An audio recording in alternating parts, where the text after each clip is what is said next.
Astaghfirullah.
Baik, kita mulai.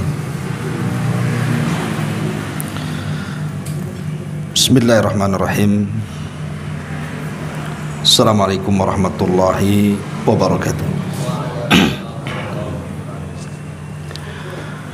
Alhamdulillah wassalatu wassalamu ala Rasulillah wa ala alihi wa sahbihi wa mawalah wa la hawla wa la quwata illa billahi wa ba'du. Alhamdulillah, segala puja dan puji hanya milik Allah subhanahu wa ta'ala. Salawat dan juga salam kita hadiahkan kepada Rasul kita Nabi besar Muhammad sallallahu alaihi wa ala alihi wasallam. Pembahasan di malam hari ini insyaallah kita akan membahas tentang qasasu Al-Quran, kisah-kisah yang terdapat di dalam Al-Quranul Karim. Tentu mempelajari kisah-kisah dalam Quran ini sangat penting sekali, karena Allah subhanahu wa ta'ala sendiri yang mengatakan faqsusil qasasa la'allahum yatafakkarun. Maka ceritakanlah kepada mereka kisah-kisah itu agar mereka berfikir. Jadi kisah-kisah itu diceritakan dalam Al-Quran untuk menjadi renungan, bukan hanya sekedar dinikmati ceritanya, tetapi juga lebih daripada itu harus dijadikan renungan, bahwa dalam setiap kisah Quran itu ada pelajaran.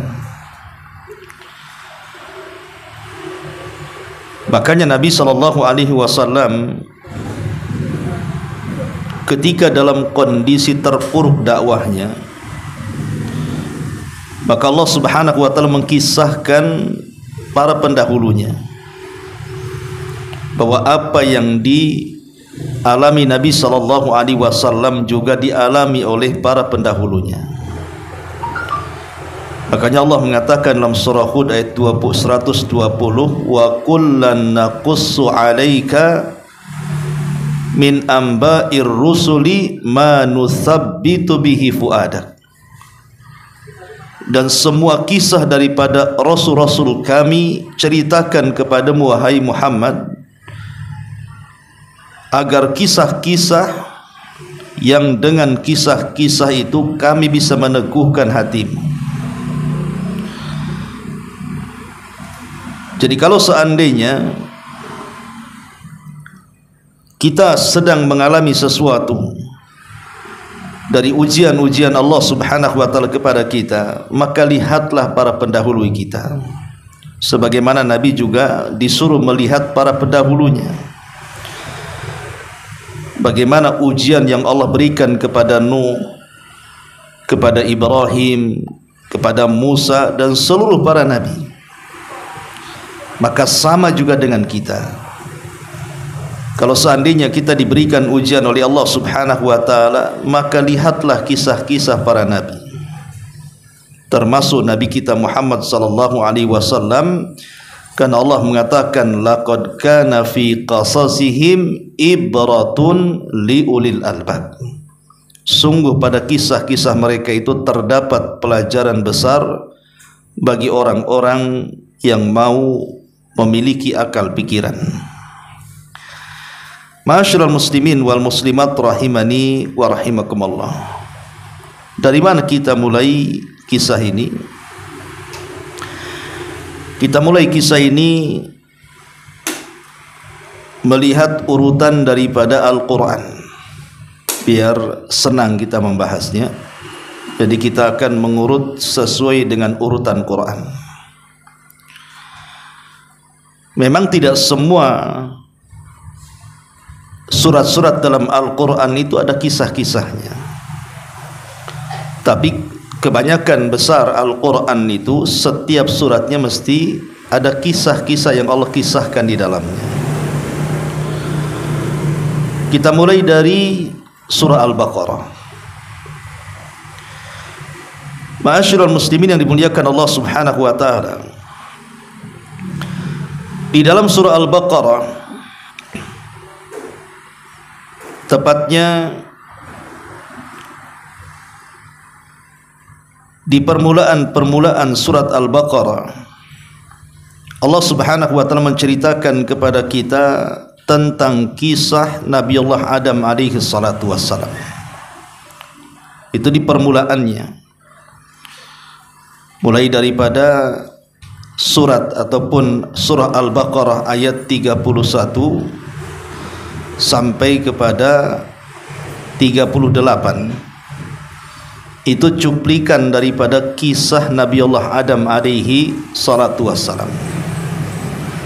Jadi kita mulai kisah Al-Quran dari surah Al-Baqarah, tepatnya di ayat 34 atau 31 sampai 38. Baik, kita akan bacakan dulu ayatnya dan kita urutkan kisah-kisahnya. Ma'asyiral muslimin wal muslimat rahimani wa rahimakumullah. Allah Subhanahu wa taala berfirman dalam surah Al-Baqarah 31. Wa idz qala rabbuka lil malaikati inni ja'ilun fil ardi khalifah qalu ataj'alu fiha man yufsidu fiha wa yasfiku dima wa nahnu nusabbihu bihamdika wa nuqaddisu lak qala inni a'lamu ma la ta'lamun. Dan ingatlah ketika Rabbmu berfirman kepada para malaikat, aku hendak menjadikan khalifah di permukaan bumi. Maka engkau hendak menjadikan orang yang akan merusak dan menumpahkan darah di sana, sedangkan kami para malaikat bertasbih memujimu dan mensucikan namamu. Maka Allah Subhanahu wa taala berfirman, sungguh aku mengetahui apa yang kalian tidak tahu. Ma'asyiral muslimin wal muslimat rahimani wa rahimakumullah. Kisah Nabi Allah Adam alaihi salatu wassalam itu tercantum di banyak surat dalam Al-Quran. Bahkan penyebutan Nabi Adam sendiri dalam Quran itu tersebut 25 kali. Di antaranya disebutkan dalam Al-Baqarah 31 yang sedang kita bicarakan. Kemudian terulang di Al-Baqarah 33-nya. Kemudian diulang di Al-Baqarah 35-nya. Kemudian terulang di Al-Baqarah 37-nya.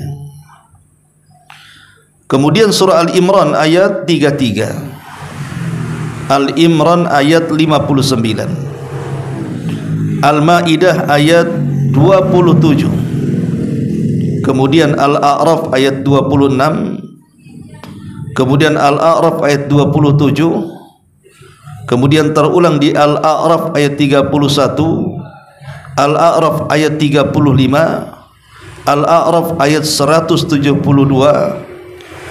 kemudian surah Isra ayat 70, Maryam 58, surah Toha 115, kemudian terulang di Toha 117, kemudian diulang dalam Toha juga 120 dan 121, kemudian dalam surah Yasin 60 dan surah Al-A'raf ayat 11 dan begitu seterusnya. Jadi cukup lengkap kisah Nabi Allah Adam alaihi salatu wassalam karena terulang-ulang di beberapa ayat dan di beberapa surat dalam Al-Quranul Karim, sehingga enak menceritakannya. Karena ada nabi-nabi yang Allah subhanahu wa ta'ala sebutkan di dalam Al-Quran itu ceritanya gamblang, enak menceritakannya. Seperti kisahnya Nabi Yusuf, kisahnya Nabi Musa, kisahnya Nabi Adam, itu enak kisahnya karena gamblang dan lengkap. Tapi ada nabi-nabi itu yang diceritakan dalam Al-Quran, seperti kisah Nabi Allah Saleh, kisah Nabi Allah Shu'aib, itu global-global saja. Dan yang lebih parah juga ada yang hanya ada namanya tapi tidak ada kisahnya, seperti Ilyasa, Zulkifli, ada namanya tercantum dalam Quran tapi kisahnya tidak ada.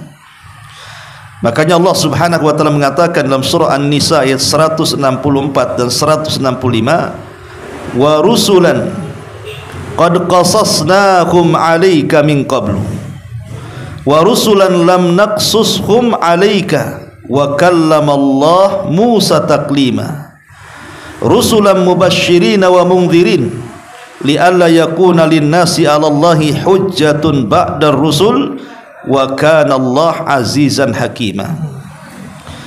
Dan kami telah mengutus rasul-rasul yang sungguh telah kami kisahkan tentang mereka kepadamu dulu. Tapi rasul-rasul yang tidak kami kisahkan tentang mereka juga kami tidak kisahkan kepadamu. Dan Allah telah berbicara kepada Musa dengan langsung. Mereka kami utus selaku rasul-rasul pembawa berita gembira dan pemberi peringatan agar supaya tidak ada alasan bagi manusia membantah Allah sesudah diutus rasul-rasul itu. Dan Allah maha perkasa lagi maha bijaksana. Ma'asyiral muslimin wal muslimat rahimani wa rahimakumullah. Baik, kita akan fokus kepada kisah Nabi Allah Adam alaihi salatu wassalam. Di sini Allah subhanahu wa ta'ala menghabarkan kepada para malaikat bahwa dia akan menciptakan makhluk yang namanya manusia. Allah subhanahu wa ta'ala mengatakan, wa idh qala rabbuka lil malaikati, dan sungguh kami telah berfirman kepada para malaikat. Dan para malaikat adalah makhluk dari makhluk-makhluk Allah. Mereka adalah utusan-utusan Allah subhanahu wa ta'ala sekaligus tentara dari tentara Allah subhanahu wa ta'ala. Malaikat diciptakan dari cahaya. Dan para malaikat ketika Allah ciptakan, Allah tidak berikan nafsu kepada mereka, sehingga para malaikat itu murni diciptakan hanya untuk beribadah kepada Allah subhanahu wa ta'ala. Wa yaf'aluna ma yu'marun, mereka melaksanakan apapun yang diperintahkan Allah. La ya'sunallah, mereka tidak pernah bermaksiat kepada Allah subhanahu wa ta'ala. Dan kita tahu bahwa para malaikat memiliki jumlah yang banyak yang tidak ada yang tahu kecuali Allah subhanahu wa ta'ala. Sebagaimana Allah mengatakan, wa ma ya'lamu junuda rabbika illahu wa ma huwa illa dzikra lil bashar. Tidak ada yang tahu jumlah berapa tentara Allah subhanahu wa ta'ala dari kalangan para malaikat itu, kecuali hanya Allah subhanahu wa ta'ala. Makanya Nabi SAW menjelaskan, di langit sana tidak ada 4 jari kecuali ada para malaikat yang berdiri sampai kiamat, yang ruku sampai kiamat, yang sujud sampai kiamat. Saking banyaknya para malaikat yang Allah Subhanahu wa taala ciptakan. Lah para malaikat ini adalah makhluk yang berakal yang pertama kali Allah ciptakan. Karena makhluk yang berakal itu kan ada 3. Pertama malaikat, yang kedua jin, dan yang ketiga manusia. Lah malaikat ini yang pertama diciptakan Allah Subhanahu wa taala, tercipta dari nur, dari cahaya. Adapun makhluk yang berakal kedua yang diciptakan setelah para malaikat adalah bangsa jin, dan mereka tercipta dari nar, dari api. Dan yang ketiga baru Adam dan keturunannya. Adam alaihi salatu wassalam tercipta dari tanah. Artinya sebelum Adam alaihi salatu wassalam diciptakan sudah ada makhluk yang menghuni bumi ini yang namanya bangsa jin. Jadi bumi yang kita tempati ini sebelum Allah Subhanahu wa taala serahkan kepada kita para manusia, itu sudah didahului, ditempati oleh kalangan jin. Dan mereka juga artinya khalifah. Khalifah itu artinya makhluk yang menggantikan makhluk sebelumnya. Adam tidak mungkin disebut khalifah kecuali sebelumnya menggantikan makhluk yang sudah ada. Makanya Abu Bakar itu disebut khalifatu Rasulillah, karena dia mengganti Nabi. Berarti di bumi ini ada 2 khalifah. Pertama bangsa jin, ya tentu yang dipimpin oleh iblis, itu khalifah yang pertama. Kemudian yang kedua Adam alaihi salatu wassalam, itu khalifah yang kedua. Jadi Adam menggantikan posisi iblis. Dan disebut khalifah artinya yakhlufu ba'duhu ba'dha, makhluk yang bergenerasi, di mana generasi kedua menggantikan generasi pertama, generasi ketiga menggantikan generasi kedua, dan begitu seterusnya. Nah di sini Allah Subhanahu wa taala mengatakan, wa idz qala rabbuka lil malaikati inni ja'ilun fil ardi khalifah. Sesungguhnya kata Allah Subhanahu wa taala, aku akan menjadikan di bumi ini makhluk yang akan menggantikan makhluk sebelumnya. Maksudnya Adam yang akan menggantikan posisi iblis dan para jin yang ada sebelumnya. Muslimat rahimani wa rahimakumullah.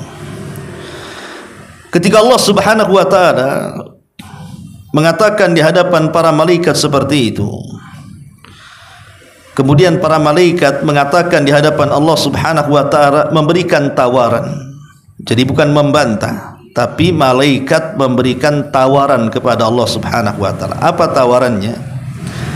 Qalu ataj'alu fiha man yufsidu fiha wa yasfiku dima wa nahnu nusabbihu bihamdika wa nuqaddisu lak.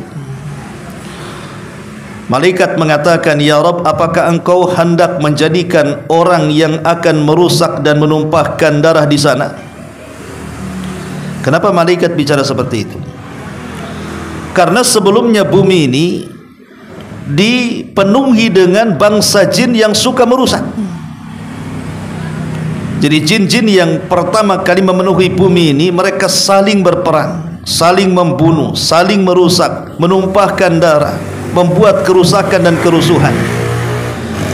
Makanya para malaikat ini meminta kepada Allah Azza wa Jalla, apa engkau akan menciptakan makhluk yang sama dengan mereka ya Rabb? Tentu ini istijal ya, maksudnya terburu-burunya para malaikat ya. Dalam kondisi-kondisi tertentu terburu-buru itu kan tidak baik, karena kan Allah belum menciptakan, baru akan. Tapi malaikat sudah terburu-buru menilai, karena melihat makhluk sebelumnya memang sebagai perusak bangsa jin itu. Akhirnya disinilah kemudian para malaikat menawarkan dirinya, atau dalam bahasa Arab disebut al-ard namanya. Apa kata malaikat? Wa nahnu nusabbihu bihamdika wa nuqaddisu lak. Seolah-olah malaikat mengatakan begini, ya Rabb, kalau engkau merencanakan hendak menciptakan makhluk yang lain selain dari kalangan jin, yang nantinya mereka akan merusak di bumi, akan merumpahkan darah di bumi, utus kami saja ke bumi, biar bumi itu dipenuhi oleh kami, biar di bumi ini tidak ada kesyirikan, biar di bumi ini penuh dengan tasbih dan tahmid. Jadi para malaikat ingin menawarkan dirinya, itu disebut al-ard namanya. Bukan menentang perintah Allah, tidak ya. Karena ada orang yang mentafsirkan seolah-olah ini malaikat menyanggah gitu ya, menentang perintah Allah. Tidak, malaikat menawarkan dirinya. Daripada kau ciptakan makhluk yang sebelumnya sudah ada makhluk yang merusak dan menumpahkan bumi, kami saja turunkan ke bumi, gitu maksudnya. Biar kami di bumi ini bertasbih kepadamu, memuji kamu, membersihkan kamu, mensucikan kamu, dan begitu seterusnya. Baik niatnya para malaikat, karena malaikat tidak suka dengan kerusakan, tidak suka dengan kemungkaran. Tapi Allah Subhanahu wa taala tegaskan kepada para malaikat, inni a'lamu ma la ta'lamun. Wahai para malaikat, aku lebih tahu makhluk yang akan kuciptakan dibandingkan dirimu sendiri. Itulah namanya istijal. Malaikat terburu-buru. Malaikat tidak tahu bahwa nanti kalau Allah menciptakan Adam dan turunannya, ada di antara mereka yang jauh lebih mulia dibandingkan para malaikat ya. Ada makhluk-makhluk dari kalangan manusia itu justru kedudukannya jauh lebih mulia dibandingkan para malaikat. Malaikat tergesa-gesa mengatakan seperti itu di hadapan Allah Subhanahu wa taala. Ma'asyiral muslimin wal muslimat rahimani wa rahimakumullah. Al-Imam Ibnu Katsir rahimahullahu taala menyebutkan dalam kitabnya Al-Bidayah wa Nihayah, ketika Allah Subhanahu wa taala mulai menciptakan Adam alaihi salatu wassalam, maka Allah Subhanahu wa taala mengutus malaikat Jibril agar Jibril ini turun ke bumi. Untuk apa? Untuk mengambil tanah sebagai bahan baku penciptaan Adam alaihi salatu wassalam. Turunlah Jibril menuju bumi. Ketika sampai di bumi, bumi menolaknya dan mengatakan, a'udzu billahi mink an tanqusa minni. Aku berlindung kepada Allah, wahai Jibril, kalau engkau berani mengambil sedikit saja dari tanahku, sebaiknya kau kembali kepada Rabbmu. Kenapa tanah mengatakan seperti itu, atau bumi mengatakan seperti itu kepada Jibril? Karena bumi tahu bahwa nanti ciptaan yang Allah akan ciptakan yang bahan bakunya dari tanah yang berasal dari bumi, ada di antara mereka yang menjadi orang-orang yang akan merusak di bumi dan akan menjadi penduduk neraka. Makanya bumi tidak mau dan meminta Jibril untuk kembali. Maka Jibril pun kemudian kembali dan tidak berhasil mengambilnya. Kemudian Allah Subhanahu wa taala mengutus lagi malaikat yang lain, Mikail. Tapi sama juga kasusnya, Mikail pun ditolak bumi. Dan bumi juga berlindung kepada Allah, kalau Mikail mengurangi tanah yang ada di bumi yang akan diciptakan makhluk yang dikehendaki. Maka Mikail pun kemudian naik lagi ke langit dan tidak berhasil untuk mengambil. Sampai ketika beberapa para malaikat tidak berhasil, yang terakhir Allah Subhanahu wa taala utus para malaikat yang disebut dengan Malakul Maut. Lah, Malakul Maut ini berhasil mengambil tanah di bumi. Ketika bumi mengatakan, aku berlindung kepadamu untuk mengambil atau mengurangi tanah yang ada di bumi, maka Malakul Maut mengatakan, aku pun berlindung kepada Allah kalau aku naik dan tidak membawa tanahmu, katanya. Dua-duanya sering berlindung tuh. Bumi berlindung kepada Allah agar malaikat maut tidak mengambil, malaikat maut pun berlindung kepada Allah kalau dia tidak mengambil tanah itu dan kembali menghadap Allah Subhanahu wa taala. Lah, karena dia adalah malaikat satu-satunya yang berhasil mengambil tanah, sejak itulah dia dinobatkan oleh Allah Subhanahu wa taala menjadi Malakul Maut, kematian bagi makhluk yang akan diciptakannya, Adam dan anak turunannya. Ma'asyiral muslimin yang dimuliakan Allah Subhanahu wa taala, dalam hadis Nabi sallallahu alaihi wasallam bersabda, "Innallaha khalaqa Adam min qabdatin qabadhaha min jami'il ardi." Sesungguhnya Allah Subhanahu wa taala ketika menciptakan Adam itu, maka Allah Subhanahu wa taala mengambil beberapa jenis-jenis tanah yang ada di semua permukaan bumi. Kemudian Rasul mengatakan, faja'a banu Adam ala qadril ardi, karena hampir kesemuaan bahan baku Adam itu dari bumi, maka Bani Adam juga memiliki sifat seperti sifat-sifat bumi, sifat-sifat tanah. Faja'a minhumul abyad wal ahmar wal aswad wa baina dhalik wal khabith wat tayyib was sahlu wal haznu wa baina dhalik. Maka lihatlah anak Adam, di antara mereka ada yang berwarna putih karena ketika malakul maut mengambil tanah sebagai bahan baku Nabi Adam itu juga dengan berbagai macam warna tanah. Ada warna yang putih, ada warna yang merah, ada warna yang hitam, dan warna-warna yang bercampur lainnya. Makanya nanti turunan Adam juga kulit-kulit mereka mengikuti kulit tanah.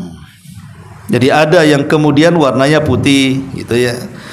Kemudian juga ada warna kulitnya merah, ada warna kulitnya hitam, ada yang bercampur baur antara ya merah kuning hitam gitu. Gitu. Pokoknya manusia itu macam-macam kulitnya kan, tidak sama gitu ya. Bukan hanya sekedar itu, termasuk sifat-sifatnya juga. Karena ketika menciptakan Adam itu juga tanah yang diambil itu ada yang keras, ya, ada yang lembek, ya. Ada yang di antara keduanya, antara keras dan lembek, dan begitu seterusnya. Maka manusia juga akhirnya seperti itu. Datanglah manusia yang jahat, manusia yang baik, manusia yang mudah, manusia yang keras, manusia yang sedih, dan begitu seterusnya. Jadi sifat-sifat manusia itu dikembalikan kepada sifat-sifat tanah, dari kulitnya sampai kepada wataknya.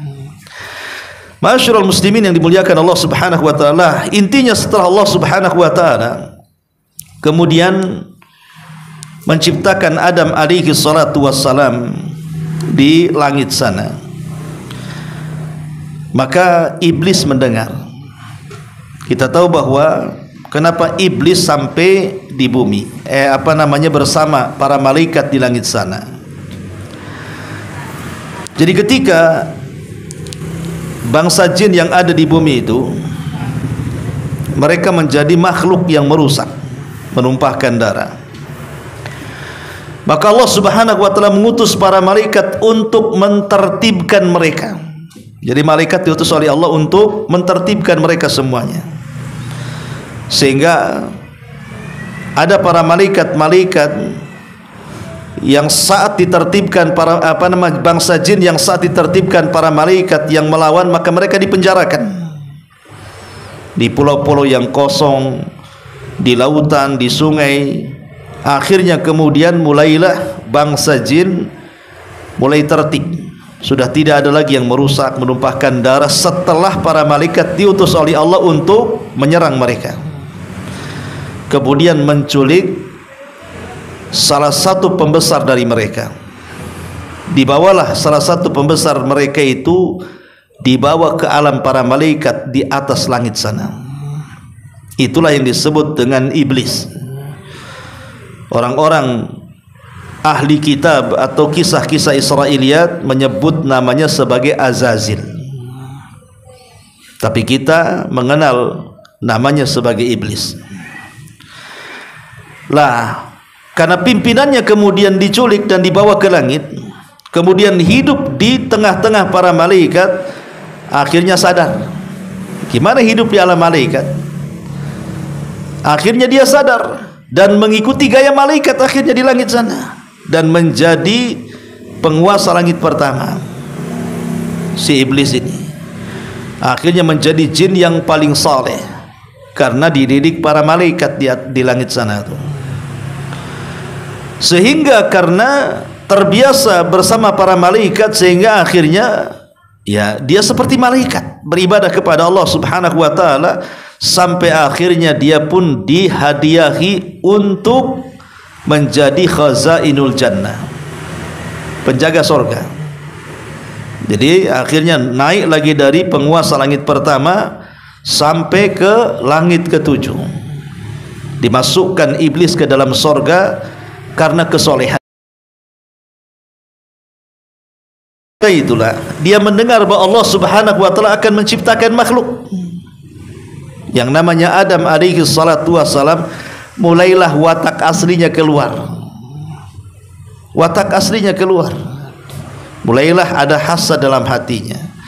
Jangan-jangan Allah Subhanahu wa taala menciptakan makhluk baru ini akan menggantikan posisiku di sorga. Makanya ketika Allah Subhanahu wa taala sudah menciptakan Adam dan dibiarkan mengering sampai ada yang mengatakan 40 tahun lamanya, belum ditiupkan ruh, maka iblis kemudian mulai melihat seperti apa sih ciptaan yang Allah ciptakan itu. Mulailah diputar-putar tutup patung Adam itu, belum diciptakan ruh itu. Masuk dari lubang telinga, keluar dari lubang hidung, masuk dari lubang mulut, keluar dari lubang dubur, dan begitu seterusnya. Kemudian iblis mengatakan makhluk yang diciptakan yang baru saja oleh Allah ciptakan ini makhluk yang lemah katanya. Kenapa? Fa innahu ajwab, karena badannya penuh dengan rongga. Artinya ini perlu makan, perlu minum. Ini makhluk yang lemah kata iblis. Kalau Allah serahkan dia kepadaku sudah kuhancurkan. Hasadnya sudah mulai muncul. Ya. Sampai pada waktunya ketika Allah Subhanahu wa taala menghendaki Adam ini ditiupkan ruh, maka seluruh para malaikat termasuk juga iblis hadir di situ. Dikumpulkan oleh Allah Subhanahu wa taala, dan ini momen yang sangat-sangat spektakuler, luar biasa, karena disinilah momen di mana Allah akan tiupkan ruh. Dan Allah sudah memerintahkan para malaikat semata-mata ruh Adam masuk ke dalam jasadnya, kalian harus sujud. Itu perintah Allah. Ya. Maka betul-betul kemudian Allah Subhanahu wa taala katakan falamma sawaituhu wa nafakhtu fihi min ruhi faqa'u lahu sajidin. Ketika kami sempurnakan ciptaannya, falamma sawaituhu wa nafakhtu, dan aku tiupkan, min ruhi, dari ruhku. Lihat di sini bahasanya dari ruhku. Jadi ruhnya Adam dinisbatkan kepada Allah. Sesuatu yang diidhafahkan kepada Allah itu mulia. Baitullah mulia karena dinisbatkan atau diidhafahkan kepada Allah. Naqatullah, untanya mukjizatnya Nabi Saleh, untanya Allah, ya. Pokoknya sesuatu yang sifatnya diidhafahkan kepada Allah, maka sesuatu itu akan menjadi mulia. Lah ketika Allah Subhanahu wa taala menyebutkan kalimat ruh Adam diidhafahkan kepada dirinya, min ruhi, dari ruhku, gitu ya. Artinya ruh Adam ini mulia karena diidhafahkan kepada Allah. Semata-mata ruhku masuk ke dalam jasad Adam, faqa'u, maka kalian wajib tersungkur sujud, faqa'u lahu sajidin. Maka betul-betul ketika ruh itu masuk, para malaikat pun sujud kepada Adam alaihi salatu wassalam. Sujud kepada apanya? Sujud kepada ruhnya, bukan ke dalam kepada jasadnya. Karena Allah Subhanahu wa taala menisbatkan ruh Adam kepada dirinya. Menisbatkan artinya menyandarkan ruhnya Adam kepada dirinya. Jadi Adam itu kan terangkai dari jasad dan ruh. Yang mulia dari jasad dan ruh itu ada ruhnya, bukan jasadnya. Jadi kita ini kan terangkai dari dua nih, satu jasad, satu ruh. Yang mulia dari badan kita ini bukan jasad kita, tapi ruh kita. Makanya Allah Subhanahu wa taala, Nabi sallallahu alaihi wasallam mengatakan apa? Rasulullah SAW mengatakan, innallaha la yanzuru ila suwarikum wala ila wala ila amwalikum walakin yanzuru ila qulubikum wa a'malikum. Sesungguhnya Allah tidak melihat fisikmu, tidak pula melihat hartamu, tapi yang Allah lihat adalah hatimu dan amalmu. Dan hati itu dikembalikan ke mana-mana? Kepada ruh. Kalau saya mau buat logika seperti ini, kawan. Kalau seandainya ada orang hidup, antum ikat, kemudian antum gali kuburan, kemudian antum masukkan orang itu hidup-hidup, kemudian dikuburkan, kira-kira apa kata manusia? Antum dibilang sadis tuh kan? Masa menguburkan orang masih hidup? Kan itu ya. Kenapa kemudian antum dibilang sadis? Karena belum layak dikubur, dia masih hidup. Mungkin antum dianggap pembunuh kan gitu, karena tempatnya bukan di situ. Tapi coba kalau seandainya ada jasad yang sudah tidak ada ruhnya, walaupun dia seorang presiden, seorang menteri, jangan dikubur. Ya, antum taruh saja di kursi gitu ya, gak usah dikubur. Kira-kira seminggu atau 2 minggu gitu kan, biarkan di kursi itu. Kira-kira antum dikatakan apa manusia? Orang itu jahat sekali katanya. Masa mayat ditaruh di kursi? Bawalah ke kuburan sana, dikubur di sana. Kan harusnya kan gitu kan itu ya. Karena memang tempatnya di situ. Jadi jasad ini kalau sudah tidak ada ruhnya, maka tidak ada kemuliaan sedikit pun, ikhwan. Walaupun dia presiden, walaupun dia menteri, walaupun dia orang kaya, kalau jasad ini sudah tidak ada ruhnya, maka tidak ada kemuliaan lagi dalam hidupnya. Makanya kenapa kemudian para malaikat ini sujud kepada Adam itu bukan kepada fisik Adam, tapi kepada ruh yang dimasukkan ke dalam Adam, karena ruh yang dimasukkan ke dalam Adam itu bukan ruh biasa, tapi ruh yang disandarkan kepada Allah Subhanahu wa taala sehingga memiliki kemuliaan. Dan sujudnya para malaikat ini bukan sujud ibadah, tapi sujud takrim, sujud penghormatan. Bahkan ada sebagian ahli tafsir mengatakan sujudnya para malaikat itu menjadikan Adam kiblat bagi mereka, seperti kita menjadikan Ka'bah itu kiblat dalam sujud salat kita. Ya. Ada mengatakan seperti itu menurut sebagian ahli tafsir. Ma'asyiral muslimin wal muslimat rahimani wa rahimakumullah. Di sini Allah Subhanahu wa taala mengatakan, qala inni a'lamu ma la ta'lamun. Sesungguhnya aku lebih tahu tentang ciptaanku dibandingkan kalian wahai para malaikat. Ketika seluruh para malaikat sujud, menunjukkan apa?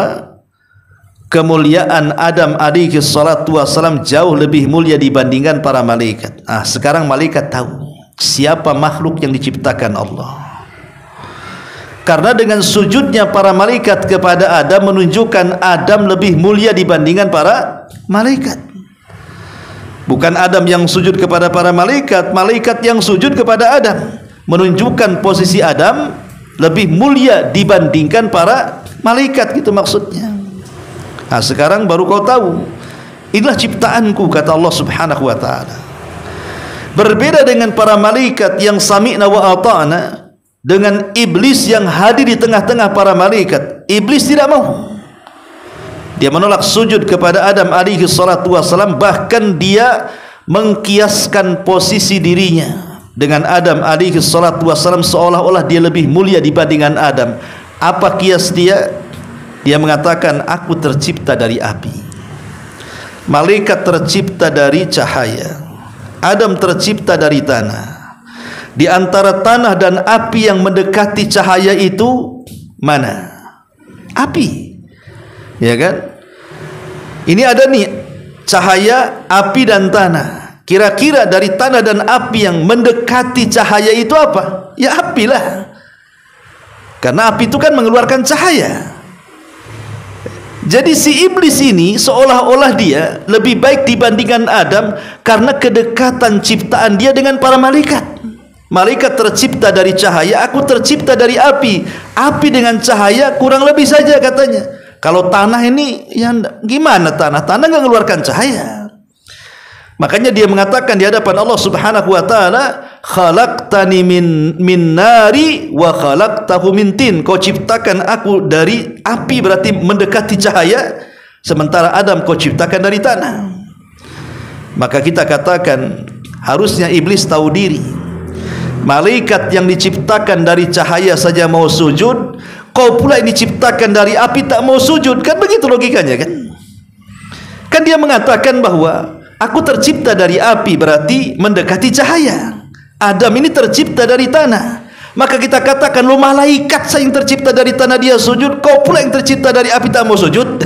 Bahasanya seperti itu ya. Logikanya kan begitu. Ma'asyiral muslimin yang dimuliakan Allah Subhanahu wa taala.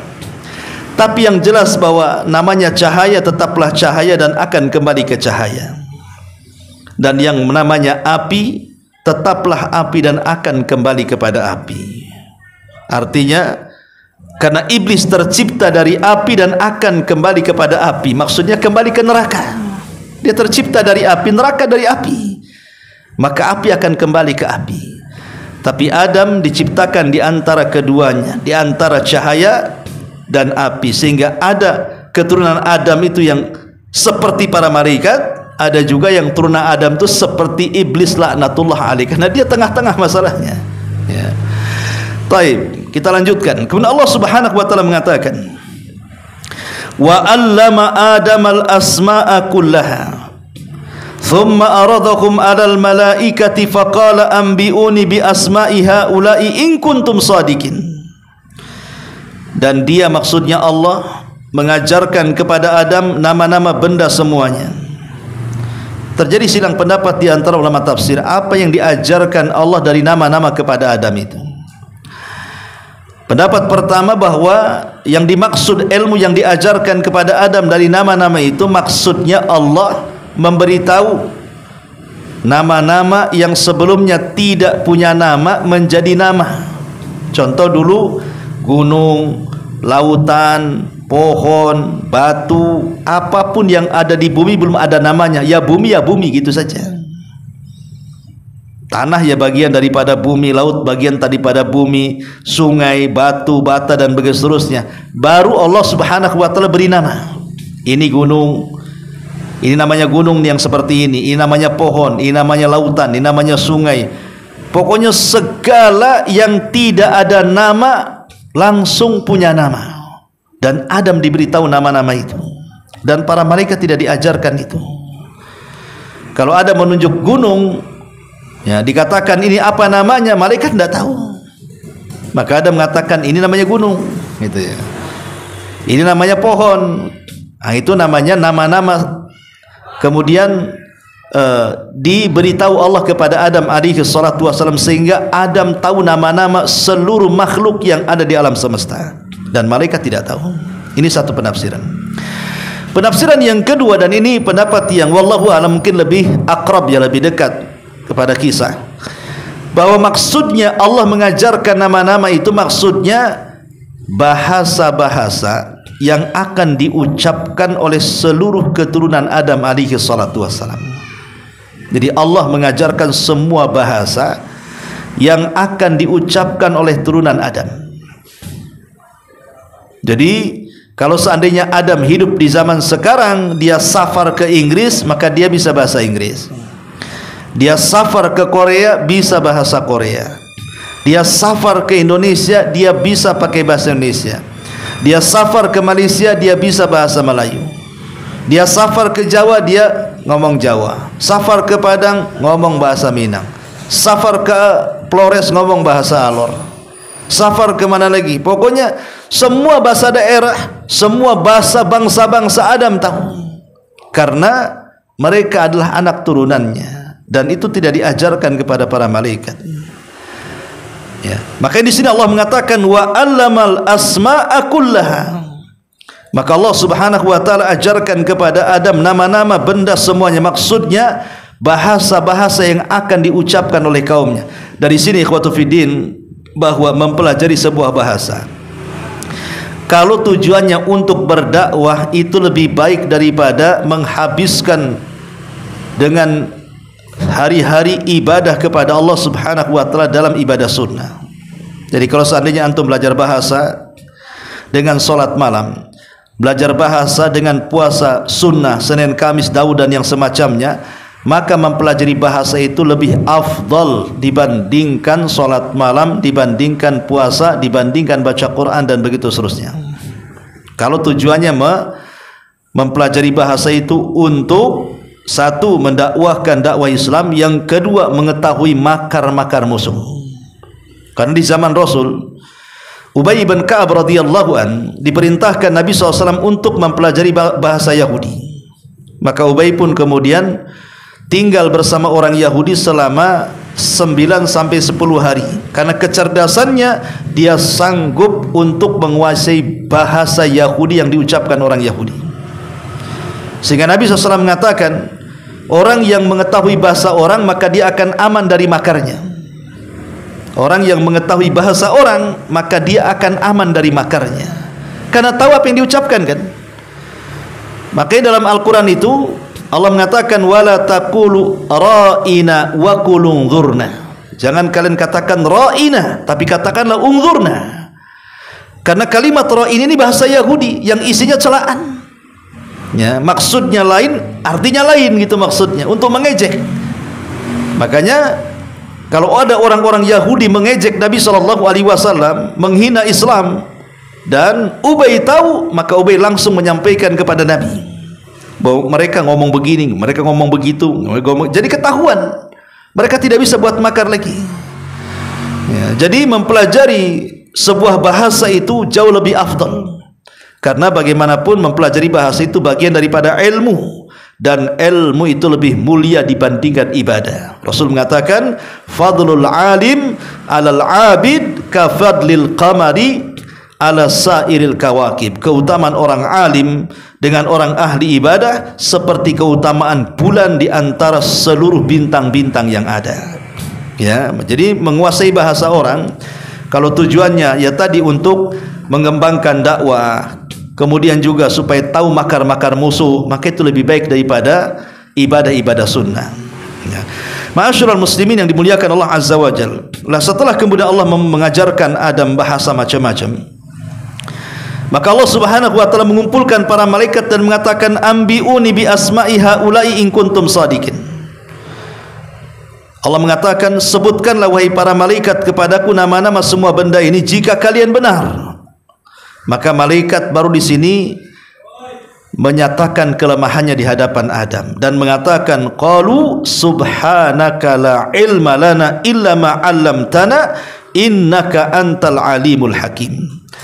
Mereka menjawab, maha suci engkau ya Rabb, tidak ada yang kami ketahui selain apa yang engkau ajarkan kepada kami. Kita jangan katakan malaikat bodoh, tidak, malaikat pintar, diajarkan ilmu kepada mereka. Tapi pengetahuan mereka berbeda dengan pengetahuan yang Allah ajarkan kepada Adam. Ya, ilmu yang diajarkan Allah kepada para malaikat berbeda dengan ilmu yang Allah ajarkan kepada Adam, di mana ilmu yang diajarkan kepada Adam tidak diajarkan kepada para malaikat.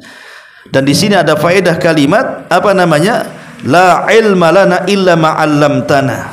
Bahwa kata para malaikat, tidak ada yang kami ketahui selain apa yang engkau ajarkan kepada kami. Dari sini kita tahu bahwa pengetahuan makhluk itu sangat sedikit dibandingkan pengetahuan Allah.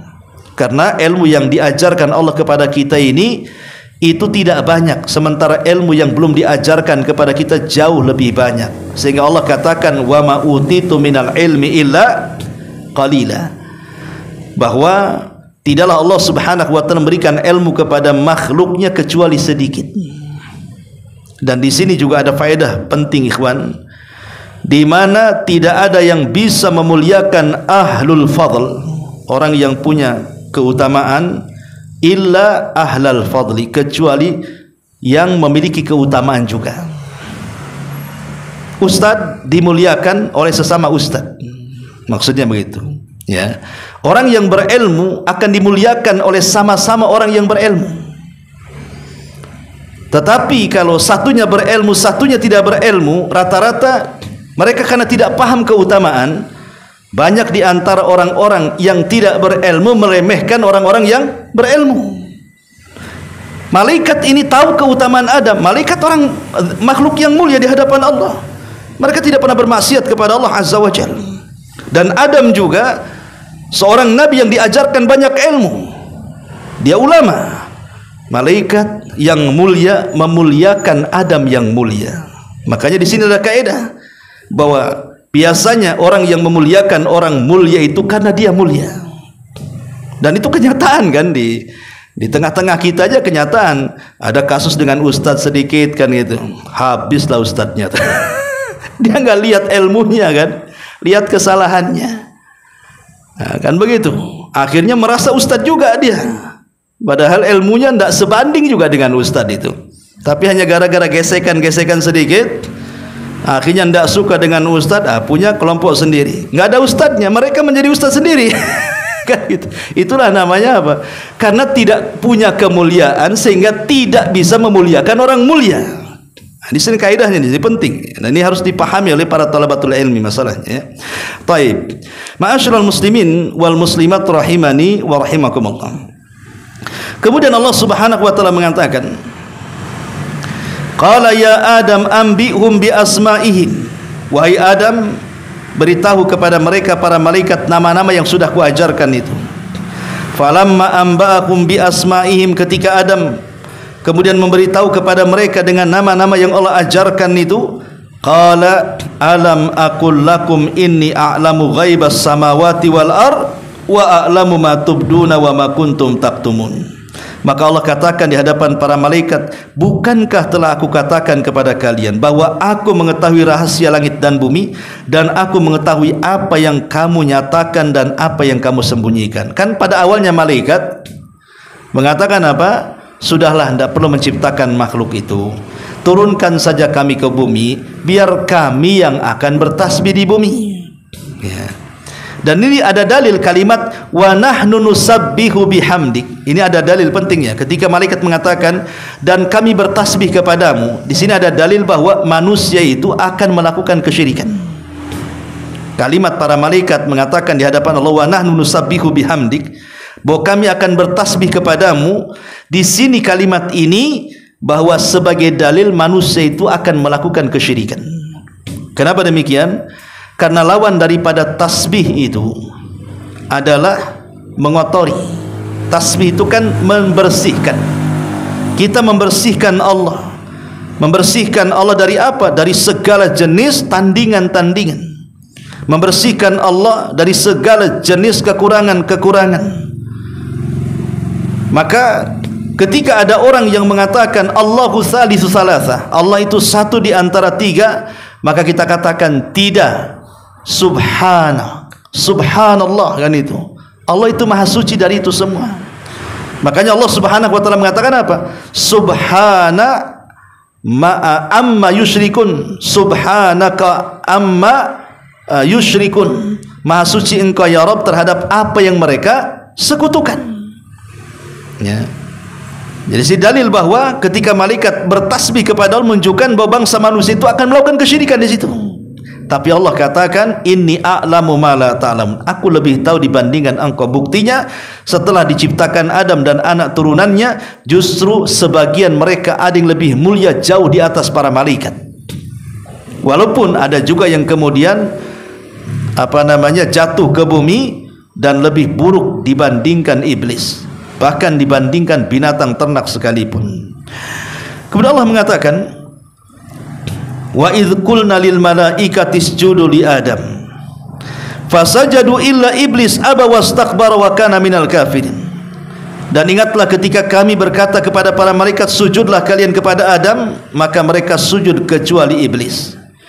Enggan, sombong, dan iblis termasuk makhluk yang kafir. Berarti di sini iblis, sebab kenapa dia tidak mau sujud, pertama karena hasad, yang kedua karena kesombongan. Aba itu maksudnya karena hasad, yang kedua wastakbaru karena sombong. Jadi dua penyakit ini yang menghalangi orang dapat hidayah. Orang kalau sudah hasad akan susah dapat hidayah. Orang kalau sudah sombong akan susah dapat hidayah.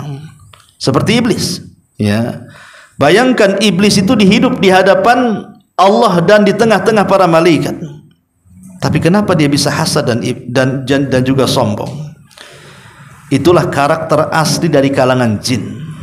Karena kita tahu bahwa iblis itu bagian daripada jin. Allah katakan kana minal jinni fa fasaqa an amri rabbih. Jin itu, iblis itu bagian daripada jin yang melakukan kefasikan kepada Rabbnya. Ma'asyiral muslimin wal muslimat rahimani wa rahimakumullah. Kemudian Allah mengatakan, wa qulna ya Adam uskun anta wa zawjukal jannah wa kula minha ragadan haitsu syi'tuma wa la taqraba hadhihi syajarata fatakuna minadh dhalimin. Dan kami berfirman, wahai Adam, tinggallah engkau dan istrimu. Ayat ini menjelaskan kepada kita tentang kasih sayang Allah Subhanahu wa taala kepada Adam alaihi salatu wassalam.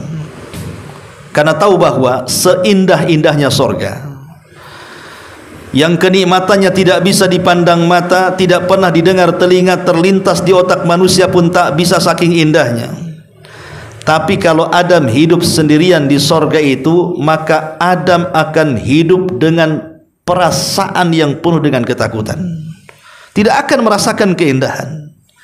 Anggaplah nih, Batam ini milik antum dengan segala fasilitasnya hari ini, dengan mobilnya, dengan apartemennya, tapi antum hidup sendiri di Batam. Ke Batu Haji sendiri, Batu Besar sendiri, ke Bengkong sendiri, lontang lantung sendiri. Apa nggak ketakutan antum? Ya, nggak enak. Ya, kita suruh hidup sendiri di Batam loh, kita nggak enak kan gitu ya. Maka Allah tahu bahwa Adam ini walaupun dimasukkan ke dalam sorga, tapi kalau hidup sendiri pasti nggak nyaman dia. Boleh jadi mungkin dia akan ketakutan sendirian. Maka di situ Allah Subhanahu wa taala berikan kasih sayangnya kepada Adam alaihi salatu wasallam sampai satu hari Adam ini tertidur. Saat tertidur, Allah Subhanahu wa taala kemudian mengambil tulang rusuk yang paling atas, yang paling bengkok, yang dekat dengan jantung, diambil oleh Allah. Kemudian diciptakan dari tulang rusuk yang paling bengkok, yang paling atas, yang dekat dengan jantung Adam itu seorang wanita yang dikenal dengan Hawa. Hawa itu artinya oksigen, ya. Nah, kita ini bernafas itu artinya Hawa. Kenapa Hawa disebut Hawa? Karena satu-satunya makhluk yang tercipta dari benda yang hidup. Adam kan hidup, ya. Diambil benda yang hidup, maka terciptalah Hawa. Kalau Adam kan diciptakan dari benda mati, dari tanah, kan tanah mati, ya kan. Tapi Hawa ini tercipta dari makhluk yang hidup, maka disebut Hawa. Ya, Hawa itu ya bernafas, itu Hawa artinya. Ya. Jadi kenapa kemudian diciptakan Hawa ketika Adam sedang tertidur? Supaya tidak ada kebencian. Sebab kalau Adam sedang terjaga diambilkan sakit, ya, sehingga takutnya nanti akan benci kepada Hawa. Makanya ketika menciptakan Hawa, kondisi Adam sedang tidur, diambil tulang rusuknya, diciptakan Hawa, tiba-tiba ditidurkan di sampingnya. Ketika Adam terbangun, dia kaget, rupanya ada perempuan di sampingnya. Ketika ditanya, siapa kamu? Kata Hawa, saya Hawa. Ya. Kenapa kau diciptakan? Kata Hawa, li askuna ma'aka, agar aku bisa memberikan ketenangan kepadamu. Dari sini turun ayat, wa min ayatihi an khalaqalakum min anfusikum azwaja litaskunu ilaiha wa ja'ala bainakum mawaddatan wa rahmah inna fi dzalika laayatin liqaumi yatafakkarun. Antum kalau suka hadir di walimatul arus gitu ya, ada ceramah orang nikah, mesti nih ayat ini dibaca nih, ya. Dan dari tanda-tanda kuasa Allah, an khalaqalakum min anfusikum azwaja, Allah ciptakan dari diri kalian pasangannya, artinya Hawa. Allah ciptakan dari Adam pasangannya Hawa, ya. Untuk apa Hawa ini? Litaskunu ilaiha. Lihat bahasa Quran, Allah tidak mengatakan litaskunu ma'aha, tapi litaskunu ilaiha, agar dia memberikan ketenangan kepadanya. Sebab kalau bahasa litaskunu ma'aha maksudnya bertempat tinggal bersama. Orang yang bertempat tinggal bersama, suami istri sama-sama satu rumah, belum tentu tenang hidupnya. Kalau bahasanya litaskunu ma'aha, ya, berarti hanya hidup serumah saja. Tapi kalau bahasanya litaskunu ilaiha, itu beda artinya. Di mana engkau memberikan ketenangan, bukan hanya satu rumah, tapi memberikan ketenangan. Ya. Inilah kenapa bahasa Quran itu menggunakan litaskunu ilaiha. Karena banyak orang suami istri satu rumah tidak tenang hidupnya, ya. Makanya bukan itu tujuan rumah tangga, bukan hidup satu rumah, tetapi hidup dalam satu ketenangan antara satu dengan yang lainnya, memberikan ketentraman. Itu maksudnya litaskunu ilaiha. Dengan sebab itulah Allah katakan wa ja'ala bainakum mawaddata warahmah. Nanti timbullah rasa cinta dan kasih sayang, dan itu tanda-tanda kuasa Allah yang luar biasa. Dari situlah maka Adam pun diletakkan perasaan cinta dan sayang kepada pasangannya, begitu juga Hawa. Barulah setelah itu Allah mengatakan apa? Qulna ya Adamuskun anta wa zaujukal jannah. Kami katakan, wahai Adam, tinggallah engkau dan istrimu di dalam sorga. Nah, silakan kamu bulan madu sana di sana, ya bahasanya, ya. Wa kula minha, makan apapun kenikmatan yang ada di dalam sorga itu. Ragadan haitsu syi'tum, apapun kenikmatan sorga nikmati. Makanan apapun yang ada di sorga makan, minuman apapun yang di sorga minum, fasilitas apapun yang di sorga ambil, ya. Tetapi Allah mengatakan wala taqraba hadhihi syajarah fatakuna minadh dhalimin. Tapi ingat, di sorga itu ada satu pohon loh, ya. Jangan kau dekat, jangan kau makan, karena kalau kau makan kau termasuk orang zalim. Bayangkan ikhwan, pohon di sorga itu ribuan jumlahnya, tidak terhitung berapa jumlah pohon di sorga dengan segala jenis buah-buahannya. Arti kenikmatan di sorga itu banyak sekali, hanya satu yang tak boleh didekati, iya kan? Kenapa kemudian Adam bisa terperangkap dengan yang satu? Ada kaidah para ulama mengatakan bahwa biasanya manusia itu akan penasaran dengan sesuatu yang dicegah. Contoh ini mamanya ruko ini ada 100 pintu, silahkan masuk dari mana-mana, tapi jangan dari sini. Pasti orang penasaran kan? Kenapa nggak boleh lewat situ? Kan begitu ya kan? Pas kali-kali penasaran juga tuh. Kenapa nggak lewat sini? Pasti akan berjubel di situ. Ada apa memang? Pasti akan dicari alasannya kan? Padahal pintu itu banyak. Kenapa dicari-cari alasannya gitu loh? Ah, itulah sesuatu yang dilarang biasanya, jadi penasaran tuh. Coba bayangkan, pohon-pohon di sorga itu ribuan, entah berapa jumlahnya, hanya satu jangan kau dekati, malah itu pula yang didekati. Coba. Nah, disitulah manusia ini, karena Adam seperti itu, maka watak manusia seperti bapaknya. Biasanya sesuatu yang dilarang itu pula yang didekati. Minuman yang halal itu banyak, kenapa ke khamar pula lah antum, itu yang dilarang, ya. Yang halal dari wanita-wanita itu banyak, kenapa masuk dalam zina pula? Akan begitu jadinya kan? Padahal kan yang dihalalkan jauh lebih banyak dibanding yang diharamkan kan? Tapi kenapa orang milih yang haram? Ah, itulah kisahnya di sini. Wala taqraba hadhihi syajarata fatakuna minadh dhalimin. Ketika Allah Subhanahu wa taala menghendaki sesuatu, pastikan Allah akan membuat sebabnya kan? Kan dari awal memang Adam bukan diciptakan di sorga. Adam itu diciptakan untuk tinggal di bumi kan? Sebab kalau Adam itu hidup di sorga dan tidak pernah ke bumi, berarti Adam tidak akan merasakan mati. Sementara di sorga itu kan kekal, tidak mungkin mati. Sementara kullu nafsin dha'iqatul maut, setiap jiwa itu pasti mati. Adam itu termasuk jiwa di dalamnya, maka dia harus turun ke bumi dan mati di bumi. Kalau di sorganya kapan matinya? Ya. Makanya ketika iblis mendengar bahwa ada satu pohon yang tidak boleh dekati Adam, disinilah iblis tahu kelemahan Adam. Karena iblis kan semakin melihat nikmat yang Allah berikan kepada Adam. Setelah kemudian dia tidak sujud kepada Adam, dia dikeluarkan dari sorga, Adam pula yang masuk ke sorga, kan hasadnya makin tinggi tuh iblis itu. Bayangkan coba kenikmatan yang Allah berikan kepada Adam. Ciptakan Adam dengan tangannya. Yang kedua, Allah tiupkan ruh dan disandarkan ruh kepada dirinya. Ketiga, Allah ciptakan Adam, kemudian Allah ajarkan ilmu yang banyak kepada Adam. Kemudian yang keempat, Allah Subhanahu wa taala berikan dia istri lagi. Ya. Sementara iblis tidak. Kemudian yang kelima, Allah masukkan lagi dia ke surga. Ya geleng-geleng lah si iblis ini. Kok makin enak aja Adam ini. Karena orang hasad ini ikhwan, dia tidak akan tahan melihat kenikmatan saudaranya. Dan dia bercita-cita macam mana kenikmatan saudaranya hancur atau berpindah kepada dia. Itulah orang hasad. Makin hasadlah iblis ini. Macam mana caranya menghancurkan si Adam ini? Ketika iblis mendengar bahwa ada satu larangan yang tidak boleh dilanggar Adam, disitulah iblis mulai melancarkan was-wasnya.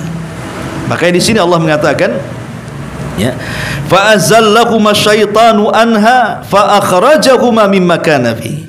Lalu setan memperdayakan keduanya dari sorga sehingga keduanya dikeluarkan dari kenikmatan sorga tersebut. Jadi ada yang mengatakan, dan kan dalam ayat yang lain kan fawaswasa lahuma, maka iblis memberikan waswas kepada keduanya. Apa waswas keduanya? Dalam kisah-kisah Israiliyat, ya, ada yang mengatakan bahwa ini kisah Israiliyat, ya, tidak boleh jadikan sandaran, hanya pelezat kisah saja. Jadi di luar sorga itu ada binatang ular, itu selalu keluar masuk sorga, ular itu, ya. Lah iblis ini memanfaatkan ular itu. Dia bekerja sama dengan ular, akhirnya dia masuk ke dalam tubuh ular, kemudian dia berhasil masuk ke dalam sorga. Ketika sampai di sorga, karena dia diciptakan mampu tasyakul, beralih rupa, dia pun langsung beralih rupa menjadi manusia dan seolah-olah menjadi orang soleh. Itu menurut kisah Israel, tapi ini dibantah oleh para ulama. Ya, kayaknya mustahil kalau seperti itu. Kenapa? Kalau lihat dohir Quran, maka iblis itu memberikan was-was kepada Adam, tidak mesti harus masuk surga. Contoh memangnya sekarang nih alat komunikasi nih, ya kan, handphone. Kita di Indonesia, kawan kita di Malaysia, kemudian kita pakai handphone, kita pengaruhi dia, kan kita tidak harus ke Malaysia. Ya, kita kompori aja dari sini kan. Ya, bakar kan di sana. Kan itu ya. Kan tidak harus masuk negeri Malaysia atau negeri Singapura atau mana atau kemana-mana, kan cukup di sini saja. Ya, kalau sekarang memungkinkan tidak harus masuk, maka boleh jadi iblis tidak perlu masuk ke sorga. Cukup dia di luar sorga dengan kemampuannya, maka dia bisa memberikan was-was dimasukkan ke dalam sorga. Itu logikanya, ya. Jadi nggak perlu masuk surga iblis, cukup ngasih was-was saja. Bagaimana caranya? Wallahu alam. Itu zahir Quran. Tapi yang jelas akhirnya si Adam ini kemudian terkena was-was setan. Lah dari situlah kemudian dia memakan buah larangan. Karena dia memakan buah larangan, maka Allah Subhanahu wa taala mengatakan dalam ayat yang lain surah Al-A'raf itu, badat lahuma sawatuhuma. Maka tiba-tiba pakaiannya jatuh semuanya. Jadi kain-kain sutra yang Adam pakai, yang Hawa pakai itu tiba-tiba kemudian jatuh. Adam pun telanjang bulat, nampak auratnya. Hawa yang selama ini tidak pernah melihat aurat Adam ataupun sebaliknya malu, akhirnya saling berpencar, menyembunyikan diri di sorga. Tapi semua makhluk di sorga melihatnya. Ya, mau lari kemana? Dari sini ada kaidah para ulama. Semakin orang itu menanggalkan pakaiannya, maka semakin nampak dosa-dosanya. Wanita yang menanggalkan auratnya, maka nampak dosanya, ya, maka dia akan semakin bejat hidupnya. Tapi semakin orang kemudian menutup auratnya, maka akan semakin menyedikitkan dosanya. Karena Adam alaihi salatu wassalam terbuka auratnya gara-gara apa? Gara-gara dosa. Memakan buah larangan, terurai auratnya, kan gitu ya. Ketika dia tidak melakukan dosa, tertutup auratnya. Nah, makanya para wanita, tutuplah aurat-auratnya, karena itu bagian daripada dosa Anda kepada Allah Subhanahu wa taala. Ya. Lah kemudian setelah Adam akhirnya melakukan kesalahan, dan itu juga Allah tahu, nggak mungkin Allah nggak tahu. Allah tahu Adam makan kan itu ya. Tetapi itulah Allah kalau menghendaki sesuatu harus dibuat sebabnya. Maka ketika Adam sudah memakan, Adam, Hawa dan iblis pun diturunkan ke bumi. Ada yang mengatakan Adam diturunkan di Sri Lanka, kemudian Hawa di Jeddah, dan iblis di tengah lautan. Makanya istana iblis itu ada di tengah lautan. Sebagaimana hadis yang sahih, setiap hari dari istananya dia mengirim orang-orang untuk mencelakakan manusia di daratan. Dan iblis sangat suka dengan orang-orang yang anak buahnya yang bisa menceraikan suami istri dibandingkan anak buahnya yang menggoda orang yang tidak sholat, orang yang sholat jadi tidak sholat, orang yang puasa jadi tidak puasa, orang yang baca Quran jadi tidak baca Quran. Ya, iblis lebih senang kepada anak buahnya kalau bisa menggoda Bani Adam sehingga dia bisa bercerai suami istri. Kenapa? Karena madaratnya lebih besar. Kalau orang yang sholat jadi tidak sholat kan sendiri saja, dia saja. Orang yang tadinya ngaji tidak ngaji, ya dia saja. Tapi kalau orang suami istri kemudian bercerai, itu madaratnya jauh lebih besar. Ya, karena apa? Nanti suaminya kena, istrinya kena, anaknya kena, keluarganya kena, semua kena kan? Ya, itulah makanya kemudian iblis senang dengan perkara itu. Kemudian Allah Subhanahu wa taala mengatakan, "Fatalaqqa Adamu fa'azallahuma syaitan fa akhrajahuma mimma kana fi wa qulna bitu ba'dukum li ba'din aduwwa lakum fil ardi mustaqarrun mataun ilahin." Lalu setan memperdayakan keduanya dari sorga sehingga keduanya dikeluarkan dari segala kenikmatan ketika keduanya di sana di sorga, dan kami berfirman, turunlah kalian, sebagian kalian menjadi musuh bagi yang lainnya, dan bagi kalian ada tempat tinggal dan kesenangan di bumi sampai waktu yang ditentukan.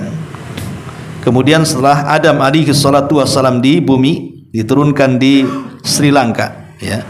Kemudian Hawa di Jeddah, maka disebut Jeddah itu diambil dari bahasa Arab. Jeddah itu artinya nenek, ya. Dan Jeddah itu adalah ibu kota pertama di Saudi sana. Dia pintu masuk dari dua tanah haram, tengah-tengahnya, ya, Jeddah itu, ya. Lah ketika itu Adam alaihi salatu wassalam melihat ada cahaya terpancar dari langit, ya. Maka Adam alaihi salatu wassalam akhirnya melihat sinyal cahaya itu, mendekati cahaya itu, dan Hawa pun mendekati cahaya itu. Kemudian ketika mereka sudah dekat dan tempatnya disebut Muzdalifah, kemudian ketika melihat betul-betul cahaya itu rupanya ada di Arafah, ketemulah Adam dan Hawa, makanya tempat itu disebut Arafah. Kenapa Arafah? Karena Arafah Adam Hawa wa Arafat Hawa Adam. Jadi Adam mengenal Hawa, Hawa mengenal Adam, maka tempat itu disebut Arafah, ya. Yang disebut dengan padang Arafah, disitulah kemudian pertemuan Adam dan Hawa. Setelah kemudian di Arafah inilah Allah ajarkan kepada Adam kalimat taubat. Apa kalimat taubat? Rabbana zalamna anfusana wa illam taghfir lana wa tarhamna lanakunanna minal khasirin. Inilah kalimat yang pertama diucapkan Adam di bumi, dan Allah terima taubatnya. Setelah Allah Subhanahu wa taala menerima taubatnya Adam dan Allah Subhanahu wa taala mengampuni dosa-dosanya, maka ini pelajaran besar, siapapun yang haji kemudian datang ke Arafah, kemudian wukuf, kemudian mengatakan Rabbana zalamna anfusana wa illam taghfir lana wa tarhamna lanakunanna minal khasirin, maka dosa-dosanya akan diampuni seperti Adam alaihi salatu wasalam meminta ampun di padang Arafah, diampuni oleh Allah Subhanahu wa taala. Makanya haji itu ditentukan dengan Arafah, disitulah ampunan Allah turun. Nah, setelah Adam tidak punya dosa, sudah bersih, baru diizinkan bertolak menuju Mekah, tanah haram. Karena sebagian Arafah itu ada ya tanah haram, ada yang bukan tanah haram, gitu ya. Maka dia bertobat di luar tanah haram. Setelah hilang dosanya masuk tanah haram, artinya ketika masuk tanah haram Adam sudah tidak punya dosa. Kemudian beranjak ke Mekah, di situ sudah disiapkan Ka'bah, dibangunkan oleh para malaikat. Kemudian Adam pun tawaf di situ, dan itulah ibadah pertama manusia di dunia. Adam alaihi salatu wassalam beribadah pertama kepada Allah di bumi. Makanya Mekah itu tempat Allah pertama kali diibadahi, dan tidak ada tempat selain Mekah di zaman itu. Makanya kenapa Mekah menjadi negeri haram sejak Allah ciptakan sampai hari ini. Tidak ada tanah yang lebih mulia dibandingkan Mekah. Sekalipun orang Syiah mengklaim bahwa ada tanah Karbala yang lebih mulia dibandingkan Mekah, kita katakan dusta. Tanah yang paling suci di permukaan bumi hanyalah ada di Mekah, ya. Ma'asyiral muslimin yang dimuliakan Allah Subhanahu wa taala. Kemudian Allah mengatakan di sini qulna bitu minha jami'an fa imma ya'tiyannakum minni hudan faman tabi'a hudaya fala khaufun 'alaihim wala hum yahzanun. Ayat terakhir, ayat 38, Allah mengatakan, turunlah kamu semua dari sorga, kemudian jika benar-benar datang petunjukku kepadamu, maka barang siapa yang mengikuti petunjukku tidak ada rasa takut kepada mereka dan mereka pun tidak bersedih hati. Maka Adam mengikuti petunjuk, tapi iblis justru tidak mengikuti petunjuk. Di sini ada faedah, ikhwan. Ya. Iblis, kesalahan dia di bab syubhat. Kalau Adam, kesalahan dia di bab syahwat. Dari mana kita tahu iblis kesalahannya di bab syubhat dan kesalahan Adam itu di bab syahwat? Karena Adam kesalahannya urusan perut. Kan Adam kan kesalahannya urusan perut, dan perut itu gudangnya syahwat. Makan, soal makan, ya kan? Gara-gara jangan makan dimakan, berarti ini ngikuti syahwat namanya. Itulah kesalahan Adam. Tapi kesalahan iblis itu bukan di syahwat, tapi di syubhat. Otaknya yang nggak beres. Ya. Di mana iblis itu ketika Allah Subhanahu wa taala katakan sujud hai iblis, tak mau dia. Tak mau sujud dia. Dan mengatakan, enak saja aku sujud kepada Adam, kan Adam tidak lebih baik dari aku. Kau ciptakan dari tanah, aku dari api loh. Itu kan syubhat namanya. Atau dengan kata lain, Adam itu menolak perintah. Iblis itu kesalahannya menolak perintah. Tapi Adam itu melanggar larangan. Ya. Jadi kesalahan iblis menolak perintah. Kalau kesalahan Adam melanggar larangan. Lebih besar mana menolak perintah ataukah melanggar larangan? Maka ada kaidah mengatakan bahwa tarkul amri asyad min irtikabin nahyi. Ya. Meninggalkan larangan lebih besar dosanya dibandingkan melakukan keharaman. Solat, nggak solat. Jangan zina, malah zina. Maka orang yang meninggalkan solat artinya meninggalkan perintah. Orang yang jatuh ke dalam zina artinya mengerjakan larangan. Orang meninggalkan solat bisa kafir, tapi orang yang berzina selama dia tahu itu haram tidak akan kafir. Bisa dipahami di sini? Berarti dosa iblis itu jauh lebih besar dibandingkan dosa Adam, karena iblis itu dosa syubhat. Kalau Adam dosa syahwat. Iblis itu menolak perintah, kalau Adam menerjang larangan. Dan kita tahu bahwa meninggalkan perintah lebih besar dosanya dibandingkan menerjang keharaman. Ini diantara khulasah dari kisah Nabi Adam alaihi salatu wassalam dalam surah Al-Baqarah, dan kita akan ketemu kisah-kisah yang lainnya dari kisah Al-Baqarah ini. Mudah-mudahan ada manfaatnya. Subhanakallahumma bihamdika asyhadu an la ilaha illa anta astaghfiruka wa atubu ilaik. Allahu taala alam. Assalamualaikum warahmatullahi wabarakatuh.